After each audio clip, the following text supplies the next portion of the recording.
សួស្តីបងប្អូនទាំងគ្នាអញ្ចឹងនៅក្នុងវីដេអូនេះខ្ញុំប្រាប់បងប្អូនពីរបៀបនៃការ run tool ជាមួយទៅនឹង LD ណាបាទអញ្ចឹងដំបូងគឺយើងបើក tool របស់យើងចេញមកអញ្ចឹងសិនមកទី1បាទទី1គឺយើងបើក tool អញ្ចឹងមកបាទឲ្យ load ផ្ទាំងអញ្ចឹងមកបាទយើងចុចក្របក្រោមហើយយើងចូលមកបើក LD របស់យើងនេះអញ្ចឹង LD ពេលដែលបងប្អូន download មកវាជា file zip WinRAR ទេបាទអញ្ចឹងយើងត្រូវធ្វើការ extract វាបាទអញ្ចឹងយើងចុច mouse ស្ដាំមក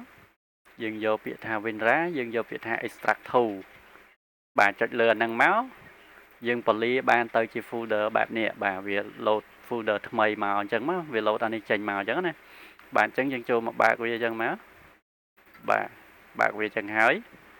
យើងចូលមកបើកកន្លែង DN multiplayer ហ្នឹង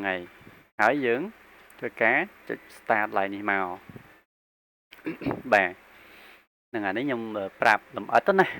បើថាអត់ធ្វើអត់កើតទៀតនឹងមិនទេបាទហើយអ្វីដែលសំខាន់មើលវីដេអូកុំឡងបាទតាមឡងឬក៏អត់មើលទេសុខចិត្តសួរនឹងអត់ចេះទេបាទទោះខ្ញុំ remote ចូលប្រាប់ប្រហែលដងក៏អត់ចេះដែរហ្នឹងហើយអញ្ចឹងគឺយើងបើកបានប៉ុណ្្នឹងហើយយើងចូលមក tool យើងវិញមកនេះអញ្ចឹងយើងចូលមក tool របស់យើងមកអានេះយើងចុចបិទខ្វែងវាទៅយើងចុចលើកន្លែង load device នេះបាទអញ្ចឹងយើងឃើញ load មួយហ៎បាទ load មួយអញ្ចឹងយើងចូលទៅ កំណត់ setting របស់យើងមកបាទអញ្ចឹង setting បើថាយើងអត់ចេះអីទេយើងមិនបាច់ចាំចុចអីទេមិនចុចអីទាំងអស់បណ្ដោយទៅ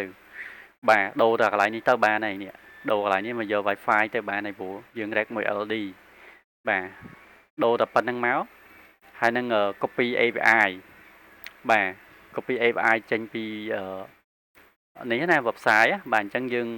បង្កើតមួយ website ណាយើង copy API ចេញពី website ហ្នឹងយកមកផាសចូល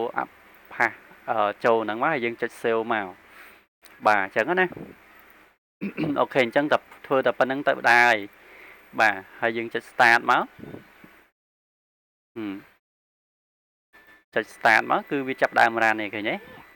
បាទតែប៉ុណ្្នឹងគឺវាចាប់ដើមរ៉ានបង្កើតឲ្យយើងអូតូអីចឹងណាបាទនេះងាយបាទអត់ពិបាកវែងឆ្ងាយណាសម្រាប់អ្នកអត់សូវចេះបាទហ្នឹងហើយសម្រាប់អ្នកអត់ខ្ជិលមើលវីដេអូបាទអូខេអញ្ចឹងលឿនផងបាទអានេះយើងមិនខ្វល់ទេអាក្នុង setting យើងមិនខ្វល់ទេមិនកំណត់អីទេបាទហ្នឹងហើយបើសិនជាយើងចង់កំណត់យើងចង់លម្អិតយើងចូលទៅមើលវីដេអូមួយទៀតណាបាទអូខេអញ្ចឹងវីដេអូហ្នឹងមានតែប៉ុណ្្នឹងទេបាទសូមអរគុណ